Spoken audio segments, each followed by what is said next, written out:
ready for the fight. From the court to the field, they shine so bold. With every move, the stories unfold. We're cheering on the youth from the start to the win. Giving them the mic, let their voices begin. Interviews and highlights, we got it all. GN Sports Show, where the young stand tall.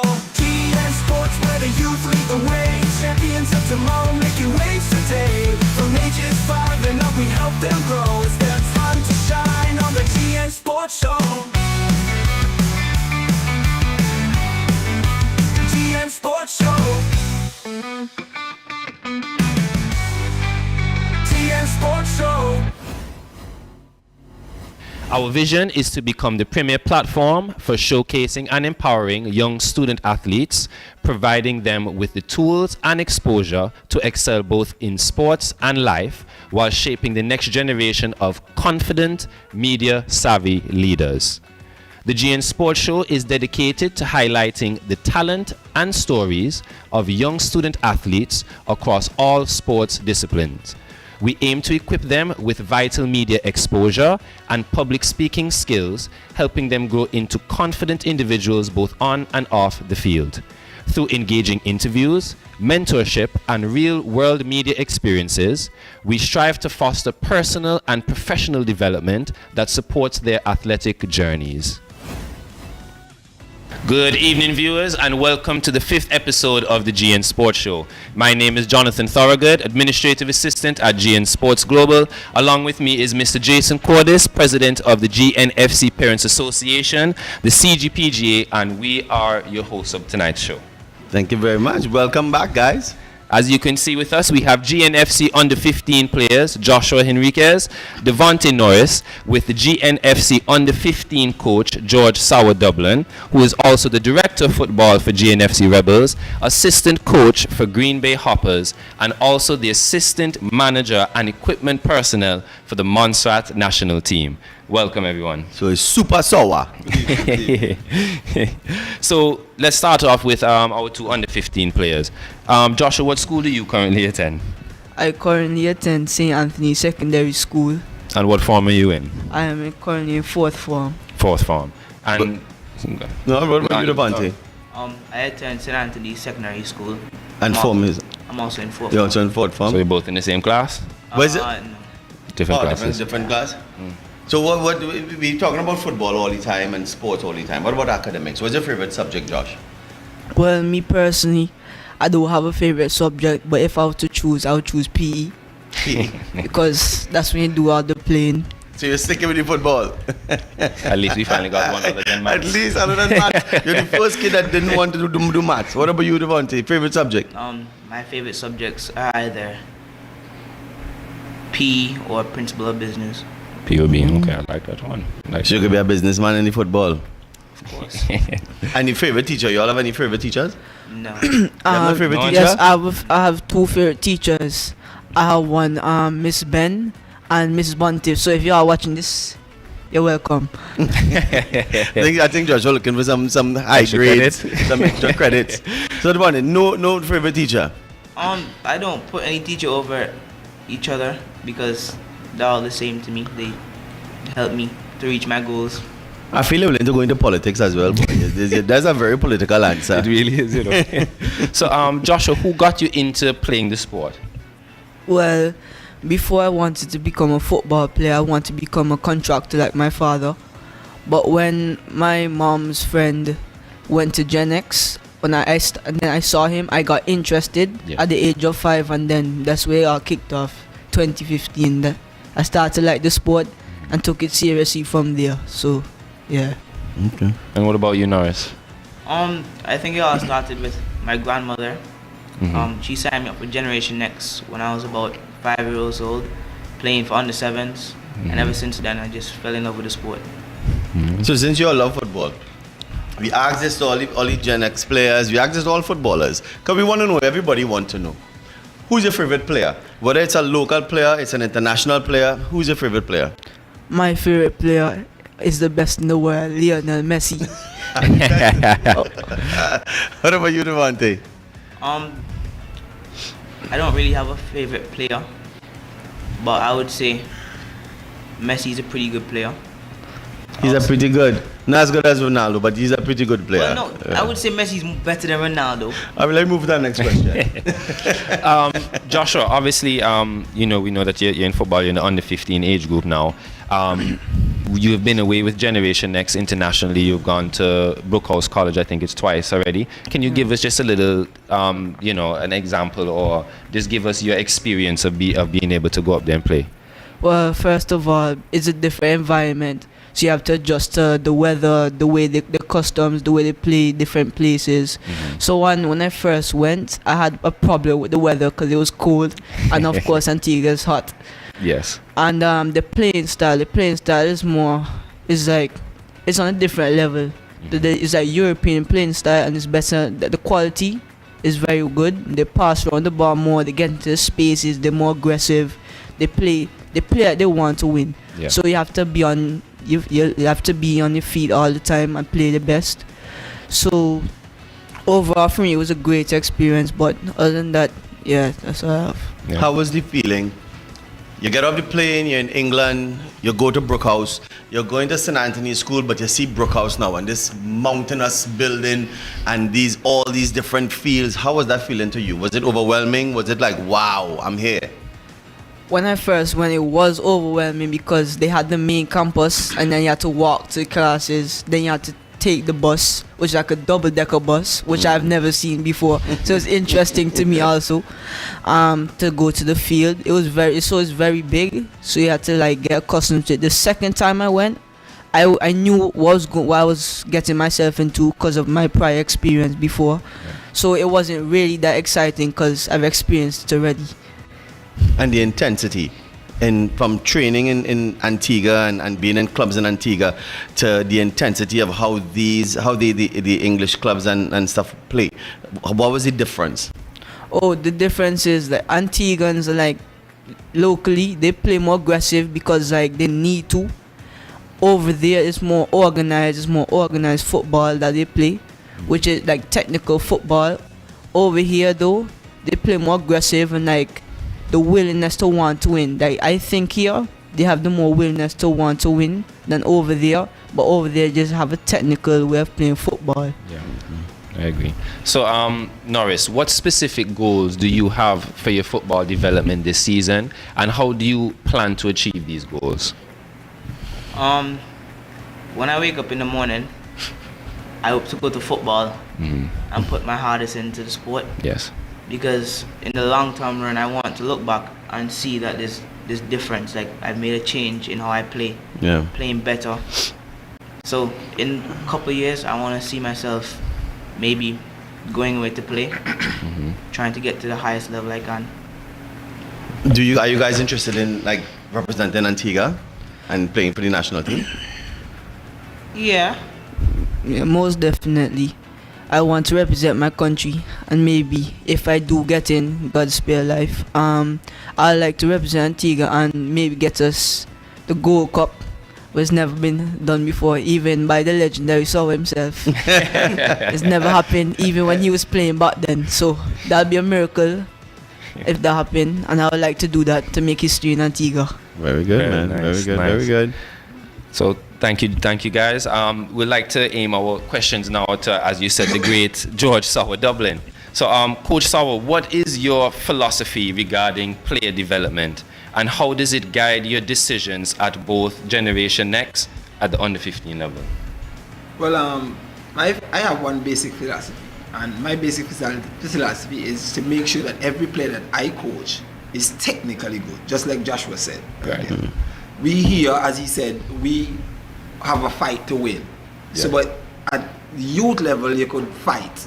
When you get to the senior level, it comes down to how smart you are and how technically good you are. Right. So, for me, coaching youths is what I prefer to do, because when you coach youth, you're getting them ready for the future. Right. You know, if you don't have your best coaches coaching youth, you have no chance. Yeah. None whatsoever. You can just get a set of robust people running and pushing down people and getting a set of head card. That one thing. So for me, it's all about the technical, being able to control with all the legal parts of your body. You know, and then being able to execute. After I get you to that particular point where you know, because doing technical exercises, you have to be comfortable. You should not be doing a technical exercise and look like you're fighting to do it. Yeah. You know what I'm saying? So if anybody have ever seen me do technical exercises, it looks like I wouldn't say smoking a split, but I'm going in. Yeah. You know what I'm saying? So for me, it's about the technical part of the game. Then after the technical part now, it's about the mental part. You understanding that these are the things I have to do consistently. Being able to focus on doing the right thing. Because when you get comfortable at something, you start to add things to it. Right. And adding things to something that you're comfortable with sometimes make it a bit more technical. You understand? So for me, it's just about the technical aspect of the game, being able to stay focused for long periods of time. And with that, once you get them to that point, then now it's just finding ways to gradually improve them in those aspects. Can you explain the structure of the training program for the under 15, and how does that really tailor into the goals of GNFC? Well, basically from speaking to Zico, who introduced me to Generation Next in an earlier time, and then speaking to Ricky, Generation Next's main goal from what I have seen is getting children after university on footballing scholarships. Right. That's look like the main point for me. And in order for that to happen, you first and foremost has to be technically good. You have to be grounded educationally. Yeah. Right. So my philosophy is Generation X goes in 3 terms.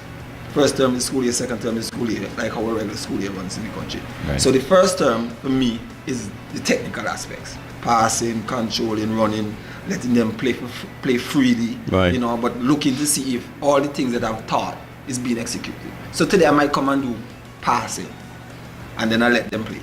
So while they playing, I'm not looking to how they control the ball. I look into how they pass the ball, because that's Right. what I did. Yeah. So I want to see if they execute it. Okay, this pass I should lose my legs. This pass is an inside my foot. This one is an outside my foot. Yeah. So when I use those things now and I see, okay, right, I teach this and now it's being executed. Then the next day I might come and I work on dribbling. And then a kid get in a situation where he has to dribble. Which one of those 5 drills that I gave him is he going to execute? Is it good? Yeah. You understand what I'm saying? So Yeah. that's how I tailor my sessions. My sessions, so that's the first term. After I move from the first term, the second term now I'm moving to more game situation. Being able to teach them based on the position that they would like to play. Most times I choose the position for my player. Right. They're not quick enough to choose the position. Because they always have a position in mind, right? I'm not giving them that choice. Because if Yeah. I give a footballer a choice to choose his position, everybody's going to be a You're striker. going to be a striker. I won't have a goalkeeper, I won't have a defender, I'll have all Oh, midfielders and forwards. Yes. Yes. So I'm saying is based on your physical attributes, how big you are, how strong you are, how quick you are, how smart you are, then I will put you where I think suits you best. So far for me it's worked out. I might fail in a few, but so far for me, putting you here, there, Right. it works out for me because I've been around the game long enough to know what somebody's capable of. Right. Like for example, Norris, he's quick, he's aggressive, that's it. I teach him the technical, I put him to play defense, because that's where I want the defender to be doing it. Right. Right. To be quick, to be aggressive. Yes. He does that very well. And as I'm saying, Joshua talks a lot, so I put him on the mic. Yeah. You know what I'm saying? So basically, so that's my, and then Yeah. but during the first term, like after 2-3 weeks, we should play games, like against somebody else. Because I'm saying if I play you every day and I'm smart, I'm Yeah. gonna learn. You're going to you. learn. Yes. Yeah. So then I put them in situations now to play somebody else. So if that player is smart now, it's up to him now, mentally now, to try to figure out that player. Right. And then try to use the things. Because that player might not know he either. Yep. So then how can he now deceive that player? So, and that's just the basic process what I try to use throughout the 3 terms until we get to the Generation Next League to give them the opportunity to do Yeah. Get that. Yeah. So, we were just speaking a little bit about your coaching philosophies in terms of Generation Next. We'd now like to touch on the Montserrat national team, because as you said, you're the assistant manager for Montserrat national team. So what is your personal coaching philosophy, and how does it align with the overall vision of the head coach and the Montserrat national team? Well, to be honest, when I say assistant manager, I mean assistant manager as of an administrative point of view. Okay. Right? It's not an assistant manager or as a coaching point of view. Right. Montserrat. And I'm saying as the assistant manager from an administrative point of view, so like to make sure that the shuttle is on time when we get to the airport, we get to the hotel, those kind of things. Handle the money most times. That kind of thing. Right? Well, but before I get to this particular role in Montserrat, I was the youth development officer. Wow. For about 5 years. Okay. 5-6 years. So I was in charge of all youth programs from 5 years old to 12 years old, and then 13 years old to 18 years old. So I was in charge of all the youth development. Wow, so it's a I used big to job, run the man. grassroots program, and then I used to run the elite program, what comes after the grassroots program. Right. My programs were a bit different than the programs here. So basically, you have 6 days from Monday to Friday, like 6 days. So I used to give each age group 2 days per week. So I used to do grassroots on a Monday and a Saturday, And then the elite boys 13s to 18s because all of them kind of at the same level technically, and most of them usually be at the same size too. So I put them on Tuesdays and Fridays, and then I do girls on Wednesdays and Thursdays. And that's how I had the 3 programs set up. As I'm saying, and then what I'll do, because the capacity of motion is not big, I will mix the girls and the boys together to get games. But then the elite boys, I'll let them play against adults. Right. There are some adults who would do a little sweat and so every Friday. Right, get them that little exercise, yeah. So they get to play games and they get to play against bigger, quicker players. They might not be all that good, but they're bigger, they're stronger, they're quicker, and they think they can play. So then it's a good opportunity for them to do that. And so the coach at that time when I was in charge was this English guy, Willie Donicky, who plays like direct football. So he's the director. I want him to get to the top. I play direct football too. Yeah. You understand what I'm saying? Because I don't want to teach a kid to play tiki-taki football, and then when the technical director is here watching us play, what he wants to play, these guys playing something different. Playing something There's different. No way, you're not sure they're gonna be able to cope when they go to him. So I just play what he plays, and then it makes it easy, which is easy for anybody, any philosophy, because if you want to get kids to the top, you don't want them to get to the top and then they can't play what is. And they can't play. Yeah. Yes. Yeah. So like here in Antigua, we really don't have a specific philosophy. All of us play our own, whatever we choose to play. At Generation Next, I like a 4-3-3 or I like a 3-5-3. That kind of, I like the more attacking side of the Right. game. But I like the attacking side of the game in a split second. I don't want 1,000 passes to get to the next goal.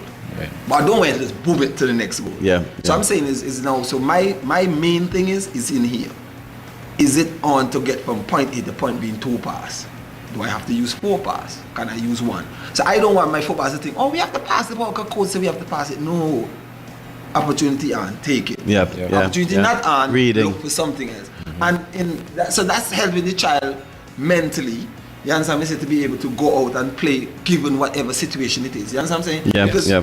the better you go and everybody walking over the top, the next team is going to see that, they're not blind. Yeah. So then now when they start to drop off now we start to pass. Now they have to come back up. Then we start to go behind. So teaching the players these kind of things is what helps the players to develop as footballers and as people, because in life you're going to go to work today and Ricky might come and smile and laugh, and then tomorrow Ricky might tell you have to adapt to Ricky's mood, innit? Yeah. Yeah. So all that is a football plays a part in your day to day, and that's how I carry about the way in which I want to develop players that I have to go. Been doing such a great job, and I know you'll continue to do a great job. That's the key, But thank you guys for coming here, and you guys. we must see you all again. So we will see you again, definitely. You know what I mean? Because you have a lot of knowledge to impart, and maybe one day we might get you to come with some monstrations. He like talkers. It's 3 days a week we work, and I work 4. Yeah. So, Well, it's been a pleasure, nevertheless. All right. Thanks Thank you again, guys. Welcome back, viewers, to the GN Sports Show. As you see, we have a full desk here with us today. We have the ABFA National Under-17 footballers, Jamarian Edwards, Silence Maniaka, with the ABFA Technical Director, Sobi Gomes. Welcome. Certainly, thank you very much. The big Soapy Gomes, technical director, not coach, technical director. Welcome, guys. Welcome. Certainly, it's a pleasure. Pleasure. So let me ask first of all, what does it feel like playing for Antigua National Under-17? And what was the feeling when you got selected? Because I know there's a bunch of people coming and trying out. Every youth want to be a part of the national team. And here you are with a bunch of guys. Some people you probably know already are not going to make it, you're not going to make it. When you were selected, how did that feel? How did that feel, Jamaria? Well, I was kind of nervous, but when I get into it, I have to have a mentality to win. I have to stay focused and stay humble, motivate myself to get selected, to go away. But when you get selected, you flip out.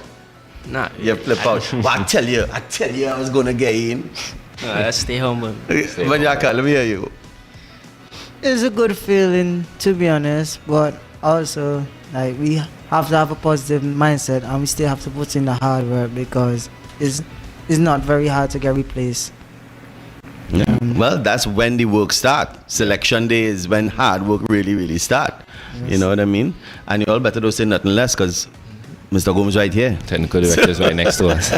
So, Jamarian, just a quick, what has been the biggest influence in your football career so far? And how has say if it was a person, how has that person helped you develop as a player? Well, when I was little, when I started playing, growing up, I went to Villa Academy at Sobe. And from there he pushed me until I reached bigger. Then I went to Ayre. Ayre helped me very well and helped me to continue push myself from there. And get to the next level. And what about you, Silence? Well, I raised up around Sobe Gums, and he pushed me a lot to where I'm at this point, and I appreciate everything he has done. And yeah. So let me ask you guys now. Y'all are big superstars now because you're nationals. Once you're nationals, you're a superstar. Believe it or not. no. How, explain to me, go through a week, right, of balancing school, training, and all these different activities. Like, what is put into it? It's kind of frustrating, to be honest, because like we came home from training, we tired, then we still have to go in our books, and then sometimes we don't get all of our work finished, and then we have to deal with the teachers next days, and it's just, You have to find the balance, Yeah. be able to balance both. Demarion, what is your experience with that? It's kind of hard and frustrated too, because after training, we came home tired, and if you don't do it in the night, you go to the next day and try to do it before class. And when we do that, we come to go to class late, and teacher again discuss us. Yeah. But you know, a big thing that you have to learn as an aspiring professional and superstar is not just balancing, is discipline. Right? And if you know you're going to embark on 2 or 3 different things in your life, you have to give 100% in all 3. And just like, you know, when you go on the field and you're in front of Mr. Gomes, you're giving 100%. Think about if you give 100% in everything, 100% in school, 100%, you get accustomed giving 100% and everything is going to balance off. You know what I mean? Easily. So, Silence. Yes, Obviously, you said you grew up around Villa. You still play for Villa now, and also you play for the national team, correct? no, that I play for Cham FC, which my mommy club, so, and she's kind of my manager, so I have to support her team.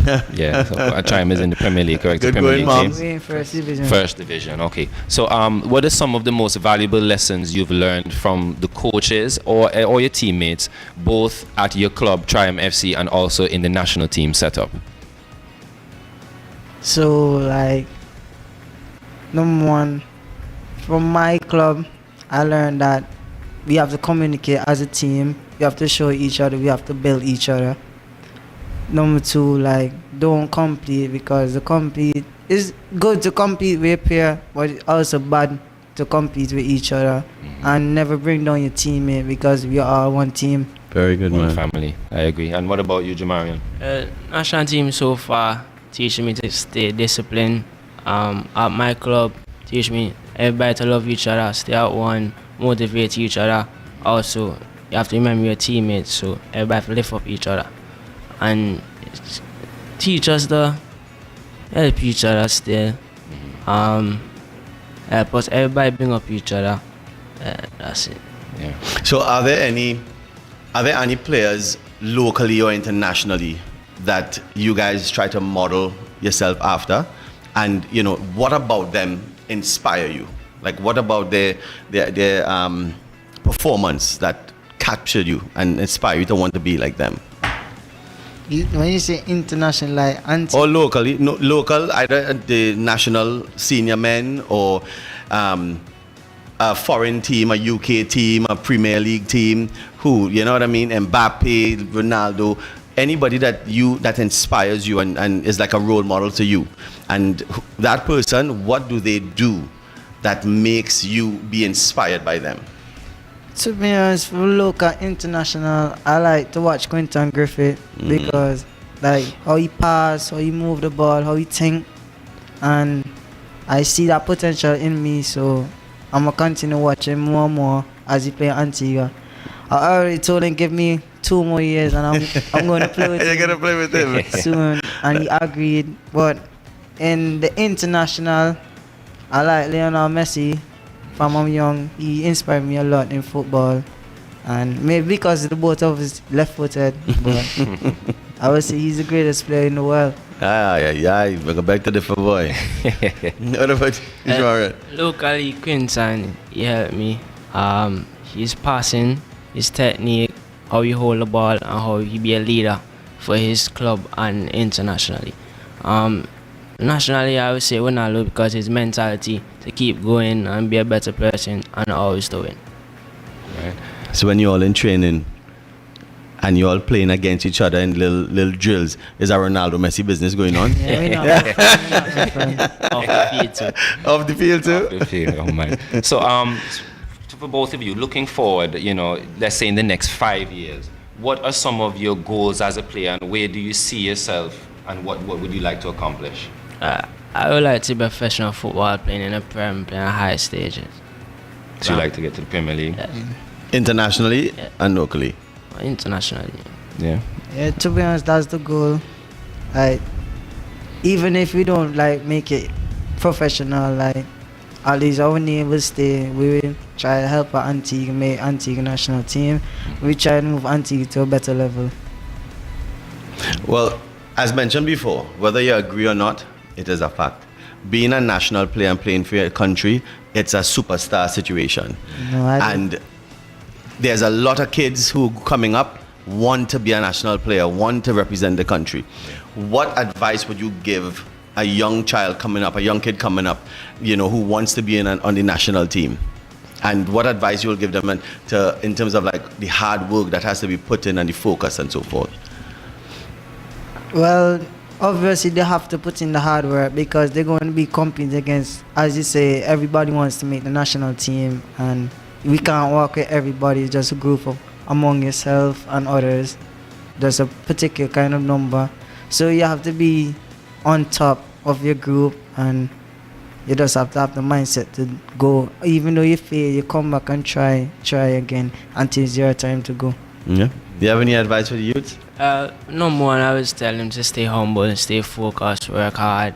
Play the football you know you can play. Don't worry about other people. Even though you know you have competition, but don't put that in your head. Just stay focused. It's some good advice, man. So listen to them. If you want to be in this seat, listen to what these young men have to say. Now let's listen to what the general have to say. The technical director, Sobi Gomes. Yes. Welcome again, Sobi. So can you start by describing your role as a technical director for the ABFA, and what are your main responsibilities, and what does a typical day for you look like? Well, my role as a technical director for Antigua and Barbuda is one that is filled with quite a number of responsibilities.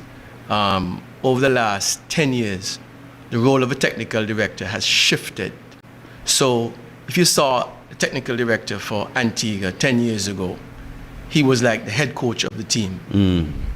That has totally shifted with the whole educational process of FIFA and the mandate. They have shifted the role as technical director to more of an administrative role. Yeah. So the administrative level of the technical director is basically to run their coaching education arm of the association, to ensure that the coaches are up to speed to the level that they're supposed to be at, because their job is driving players. Yeah. And in order to develop players and empower players and to inspire players, they have to be inspired. They have to be empowered. So how are they being empowered? Through education. Right. So the role of the technical director is on an education level. It's about ensuring that all the coaches are up to the level. If they're not up to the level, to ensure that takes place. You would find now there are much more competition happening for youths right across FIFA. Right now, FIFA is implementing under 17 World Cup for boys. Wow. You see the CONCACAF driving the under 20 program, under 15 program, CFU pushing an under 14 program for girls, under 14 program for boys. So competition for youths right across the world has taken to a different level, all with an aim to develop these young athletes so as to push for, as they get up to the senior national level, they can be playing at that particular level, giving them their opportunity there. So you see the administrative part of it, the whole arm of it comes on the great responsibility. Getting teams traveling, getting the coaches for each particular department, whether it's for under 14, under 15, on the 17, on the 20.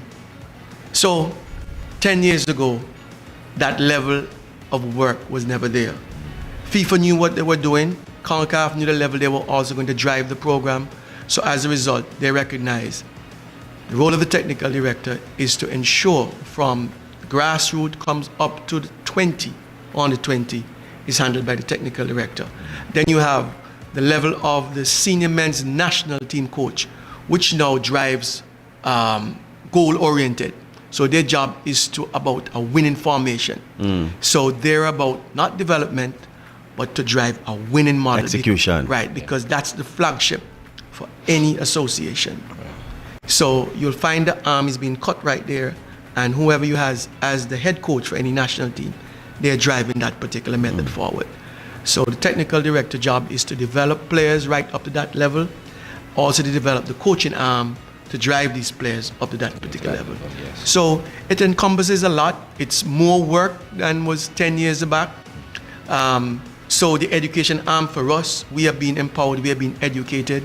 Now you find 5 years ago, FIFA has just implemented what you call the degree program for technical directors. Okay. So we go on a training program, and after us, we can earn our masters in the technical director's role. So just And now that we was- look forward for Dr. Sobi Gomes. Well, I mean, and it's good that the head of the coaching arm of FIFA is very strong on that, and he was the one who pushed for that. Right. Arsene Wenger, who is a very strong man as relates to the educational arm for all technical directors, coaches across the world. So you find that is being strengthened. Each particular coach educator's arm of their program is also being strengthened.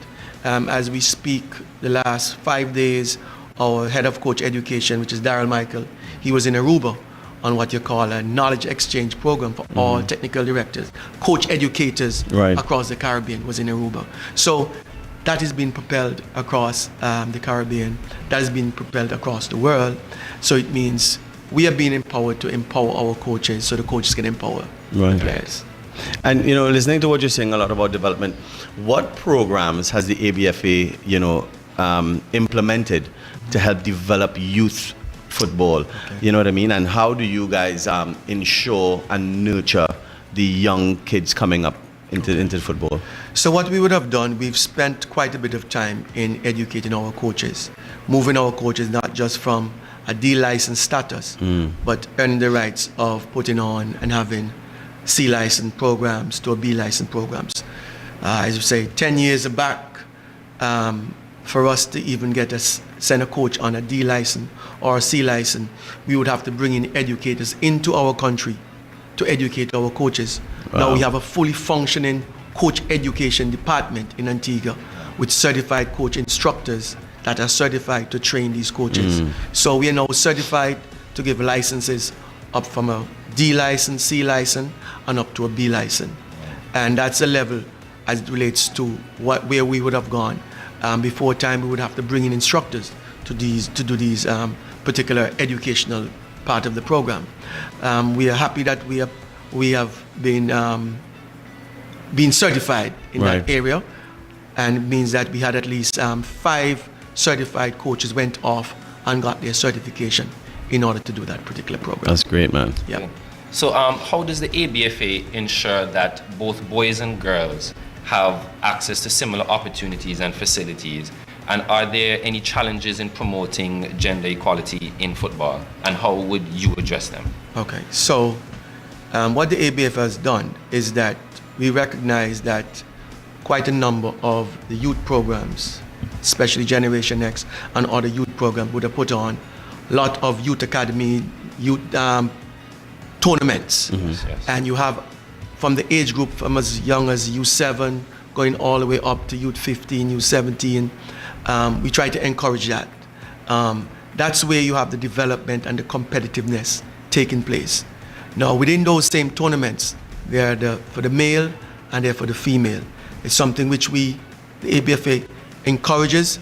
At the ABFA level, what we would have done now is start spotting the talent from a very young age. in order to feed our U13, U14 female team, our U14 boys team, is selecting these young talent from across these youth tournaments from the academies, because it's the academies who develop these young players. These young players from the academies go into tournaments. At the tournaments, these young players are shining. We're able to pull the young talent out. We have gone a step further, which we have just created what you call the ABFA ecosystem, where we form the mangrove of these programs. So now we are identifying young talent, even younger than age 12, but we are going as far as 9, picking the young talent out and keeping them into a particular program. So in this particular mangrove, we are keeping the young talent and have them mushroom up, so they're being trained in this particular program by top certified coaches, so that we know exactly where we are going to be feeding our next under 13 or under 14 team from. So we're not just leaving it up to the various academies. We will go into the academies. Yes, the academies have their programs running maybe 2 or 3 days a week. That is fine. But we have to take it a step further. And that's our ecosystem of the ABFA, where we are spotting these young talent. And that goes for both girls and boys. The same program that's running for the boys must be running for the girls. And you have asked a question, what are we doing it to make it gender equal? The same how we are impacting and educating our male coaches, we are doing the same way with our female coaches. As a result, we saw in front of our eyes our national under 15 girls team, who were in Trinidad just a few months ago, represented the country well. And that was a whole female cast, from female managers, female equipment managers, female trainer, female head coach, female physio, female head coach. That's the impact we're looking for. And we're showing that example at the under 15 level. We want to resemble that in the under 17 level, under 20 level, up to the senior female national team. Giving an opportunity that women, given that chance, can do the same job. Because I was going to ask you if there were any specific, initiatives or grassroots gains towards the girls.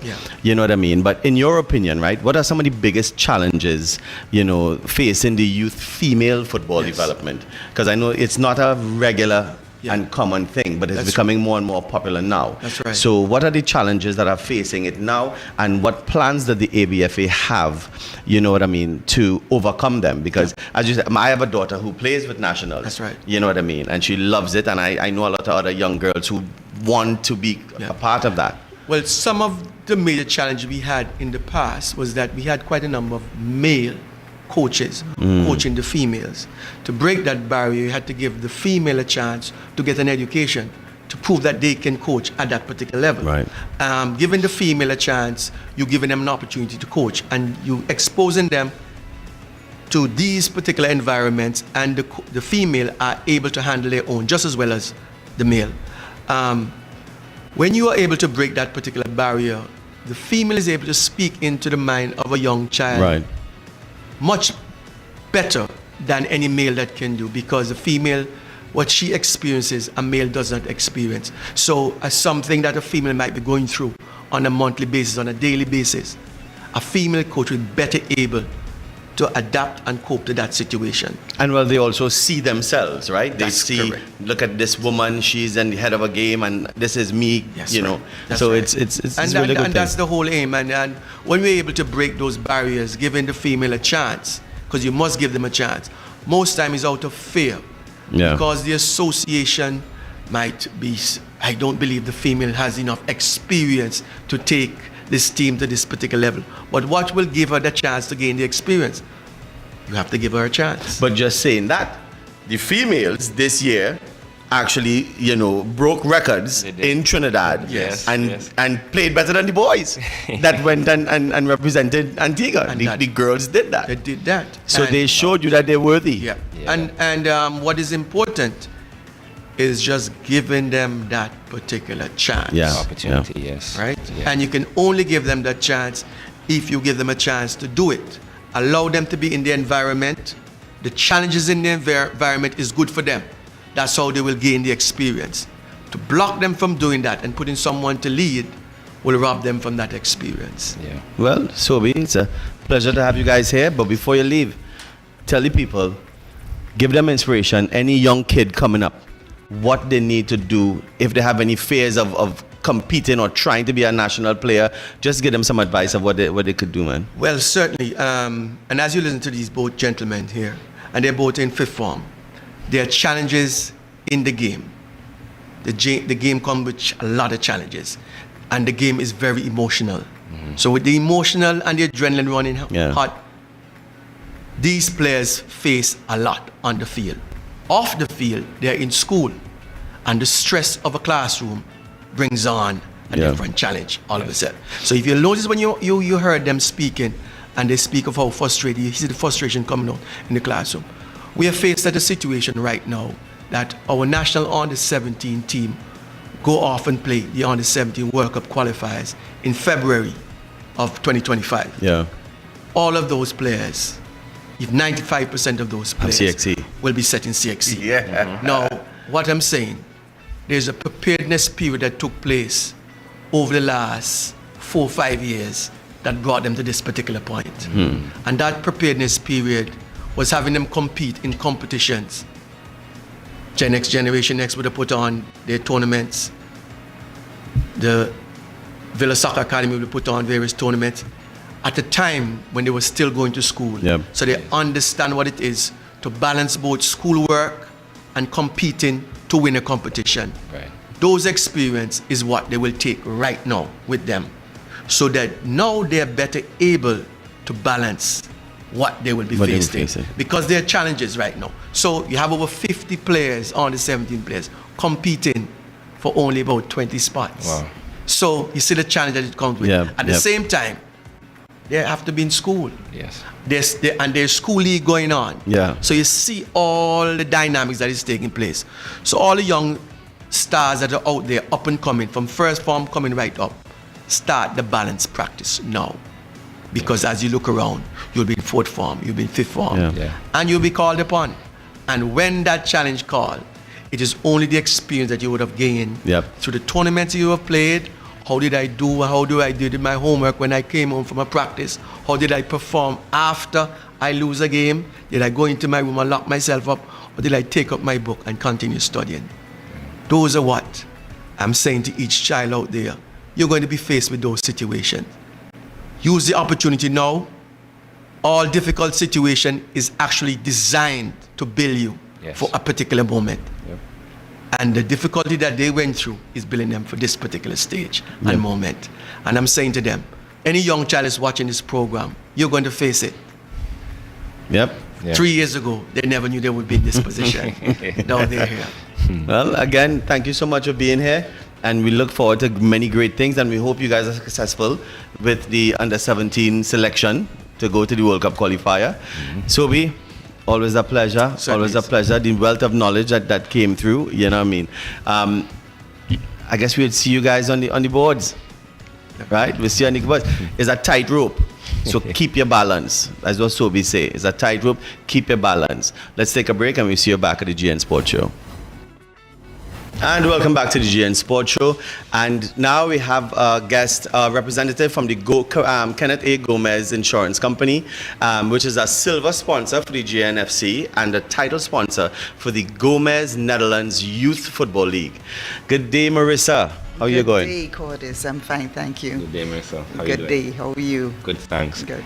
So let's just get straight into it. Can you tell us about the various types of insurance services offered by Kenneth A. Gomez Insurance Agency and how they cater to the different needs of your clients? Okay, so we are an agency, so we represent the Netherlands Insurance Company out of Grenada, as well as Guardian General Insurance Limited, and we just recently expanded our services to be the representative for Guardian Life OECS Limited. So with that, we offer private and commercial motor insurance, and we also offer property, homeowners, as well as commercial. And we have to say that with the product offerings being offered by Guardian Life OECS Limited, we can hold your hand from the beginning of your mortgage process all the way to the completion of your home, because we can offer you life insurance. Then you can get contractors all risk with Guardian General or Netherlands, and then you can also get your home insurance and any other insurance that will help you through. And most important, then also we offer marine insurance, right?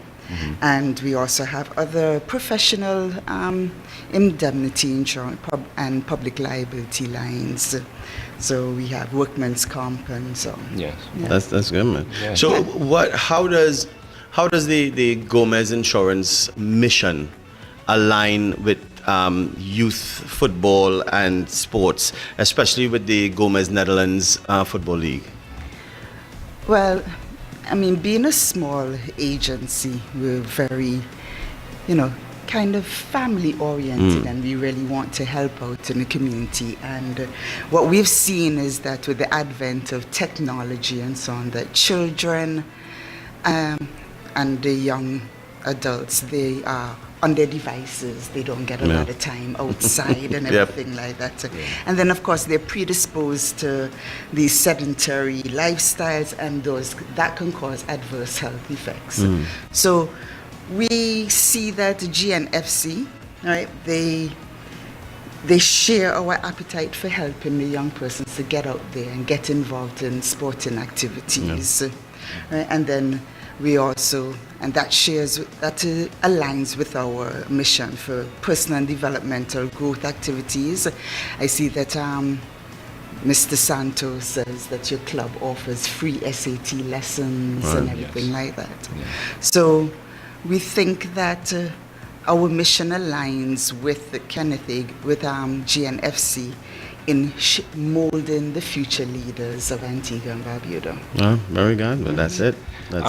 So being a silver sponsor of the Generation Next Football Club since its inception in 2012, which is obviously quite a commitment, what inspired Kenneth A. Gomez Insurance Agency to get involved with the club initially, and what has kept you involved over the years? Okay. Seeing the good work that Mr. Santos and his team has done in, really shaping the personal, physical, and emotional development of the young athletes, we were inspired to partner with GNFC, right? And we have to say that it was Mr. Santos's determination and resilience to grow the club despite the challenges that he may have faced, because every club faces its challenges, but Mr. Santos and his team, they continue to forge ahead, right, to create memorable experiences for the youth. And it's really commendable, right, that he's been able to build a support network, not only here in Antigua, but internationally, and I'm sure regionally. Yes. Right? Yeah, so in your view, right, how does the sponsorship to these organizations benefit the community? And does it relate to the values and the principles of the Gomez Insurance? Yeah, as I mentioned earlier, we're really trying to do our best to mold a better society, right? And we think that our relationship with the club is doing exactly through our sponsorship that. I mean, we're hoping that we can have a hand in shaping responsible members of our society, because as you know, I mean, they have studies that show that there are many benefits to exercise and being part of a team. One, it helps to create better-minded individuals, because it has been proven that athletics, translates into sharper minds. And also, they say exercise releases endorphins, which is supposed to be the happy hormone.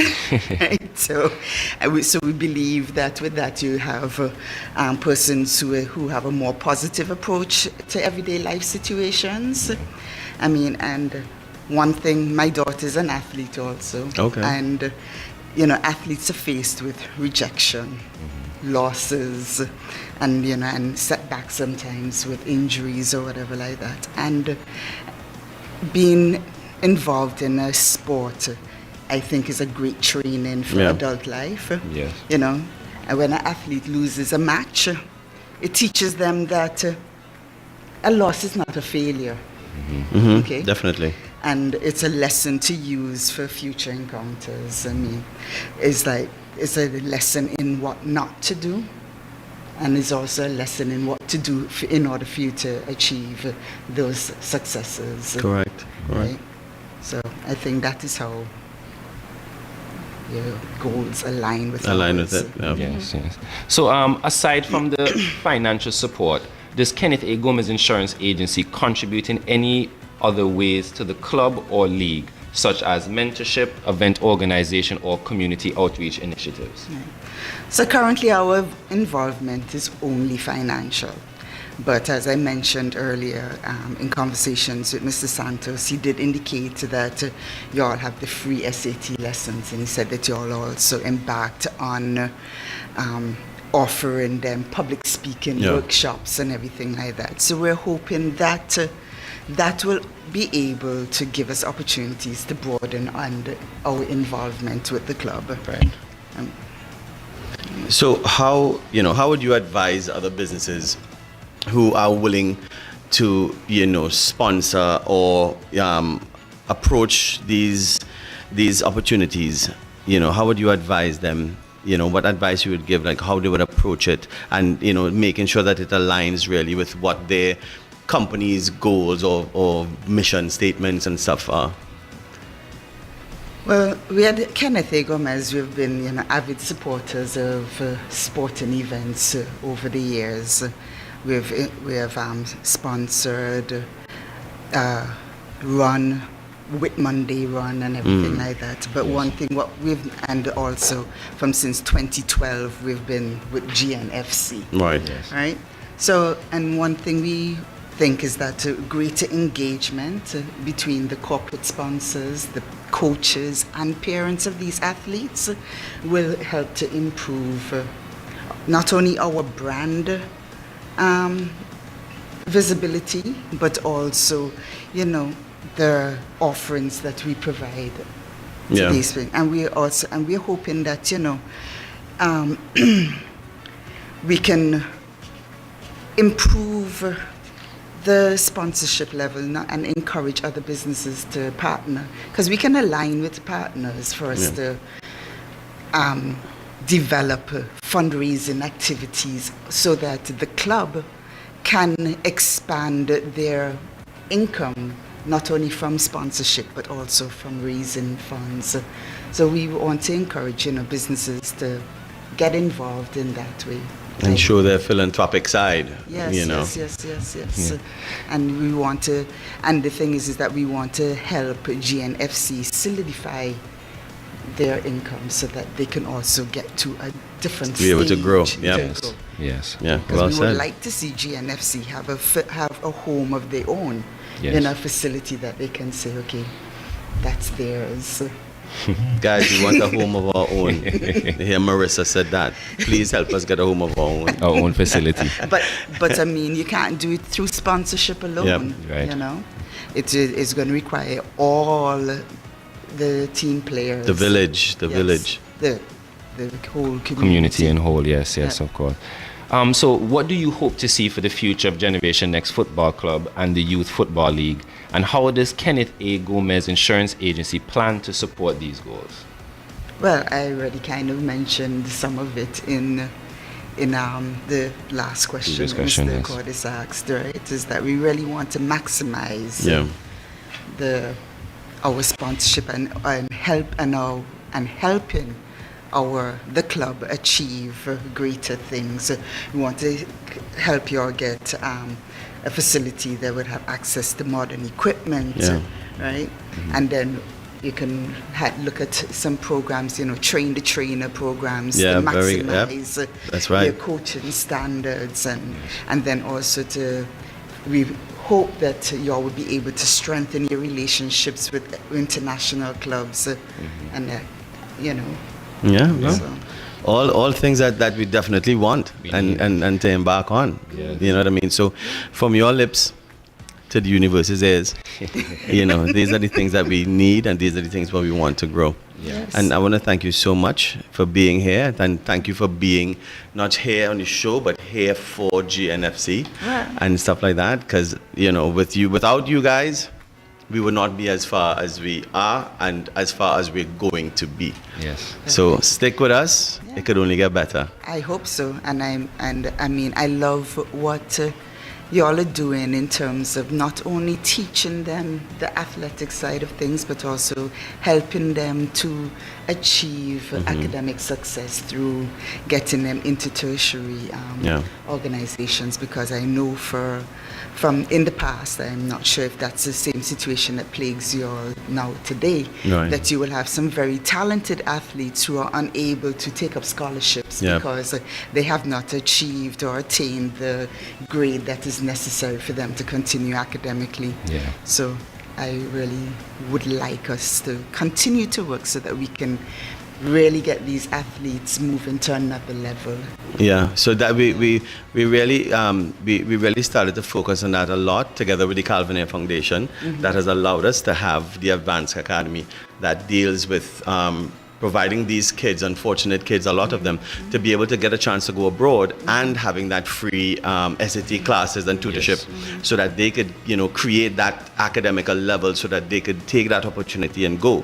Just recently, together with Brydens, we have embarked, as you said, on the public speaking, which is an effort to help them to gain confidence in themselves, to be able to speak up and feel confident and be proud of what they're doing, what they want to do, which really shapes, as you say, shape the individual, not just athletically, but shape them totally so that when they step out, sky's the limit. Ready for the next level. And Mr. Santos may yet convince me to be part of his mentorship program. Well, I'm sure we must have you in some capacity or not. Don't worry about that, Marissa. But thank you so much again. It's been such a pleasure. It was lovely being here with you all. And we're gonna bring you back on when we decide the mentorship that you have to embark upon. So give you a list. All right. So we're gonna be back soon. Let's take a word from the sponsors. We would like to thank the sponsors of Generation Next: Fruta, Antigua Masonry Products, Kenneth A. Gomez Insurance Agency, Island Photo, and Francis Trading Agency. And welcome back, viewers. As we promised before we went on our break, we have our physio, Duran Mead, which this week we'll be talking on the topic of concussions. Welcome, Duran. Thank you. What's going on, man? Good. So, firstly, give us a brief explanation on what is a concussion. A concussion is a traumatic brain injury caused by sudden impact to the head. Right. So this is something that can happen is it necessarily just in sport, or is it something that can happen in everyday life? It can happen in everyday life. Because somebody could be clumsy and just walk into the wall, boot up, and get a concussion, just like that. Right. Or let's say your pillow is hard, you jump on your bed, hit your pillow, wow, you get a concussion. That's scary. It's a sudden impact. Yeah. So anything you do, you have to make sure your head is always in a rightful position. Yeah. So what are some of the symptoms and signs that, that we should look for if a player has a concussion? Well, firstly, you have to check to make sure they don't have any headaches. Or then we check to make sure they're not dizzy. And then we have to make sure they know what today is. Check and see, do you know the score of the game? Those stuff. Make sure present. Yeah, because concussion can cause memory loss as well too. Wow. So if you can't remember what is the score, and then let's say the team just scored, and then get a concussion and you don't remember the score, that signifies we have to take him off. Right. Yeah, that he literally has a concussion. He has a concussion. Yeah. Right. What are some safety measures, or what can people do to prevent concussions from happening? Firstly, I think that we need to start to educate the people. That's the most important, because I think around here we take concussions lightly. It's like if a ball hit someone in the head, we shouldn't let them continue right away. We should test them first to make sure all those stuff I said before is not happening. And as a player as well too, you have to know yourself.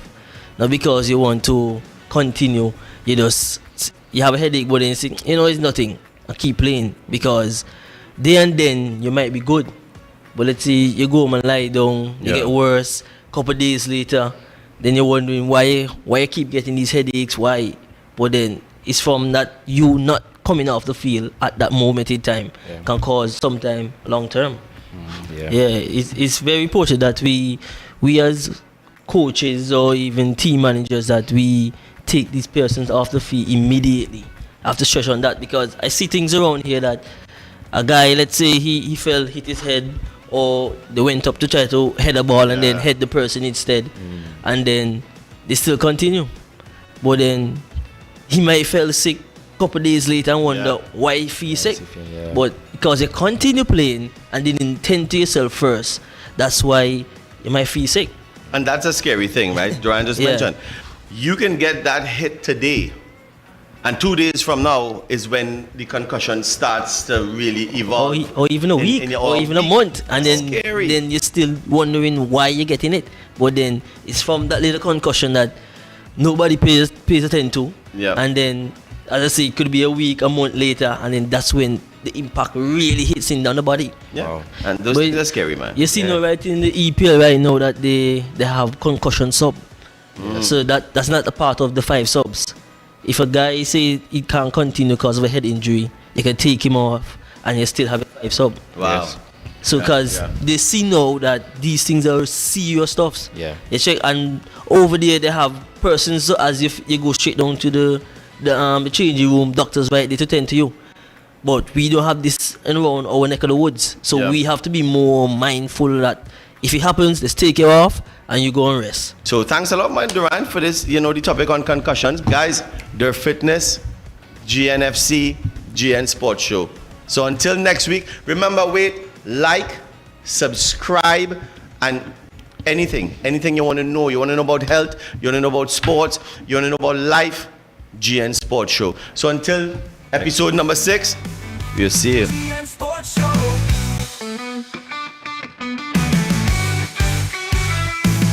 Interviews, insights, streams taking flight. We show them how to handle the spotlight, preparing them for the journey ahead, building confidence, the words left unsaid.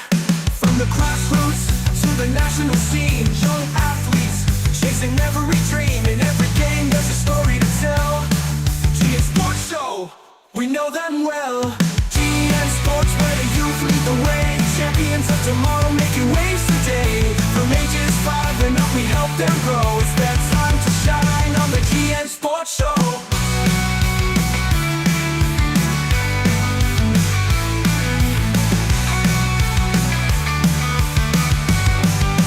GN Sports Show. Interviews where the youth lead the way. Champions of tomorrow, making waves today. From ages 5 and up, we help them grow. It's their time to shine on the GN Sports Show. GN Sports.